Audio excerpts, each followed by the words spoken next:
காலத்தில் ஒரு சிறிய கிராமத்தில் ராமு என்ற சிறுவன் வாழ்ந்து வந்தான். அவன் மிகவும் புத்திசாலி, ஆனால் சற்று சோம்பேறி. அவன் எப்போதும் வேலைகளை தள்ளி போட்டு விளையாடுவதிலேயே அதிக நேரம் செலவிடுவான். ராமுவின் தந்தை ஒரு விவசாயி. அவர் தினமும் அதிகாலையில் எழுந்து வயலில் உழைப்பார். உழைப்பே உயர்வு தரும் என்று அடிக்கடி ராமுவிடம் சொல்லுவார்.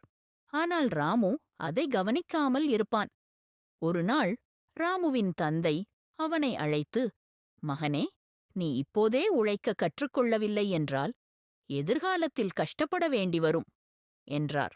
ஆனால் ராமு சிரித்துக்கொண்டு, அப்பா, இன்னும் நிறைய நேரம் இருக்கிறது, நான் பிறகு பார்க்கிறேன் என்று பதில் கூறினான். காலம் கடந்தது.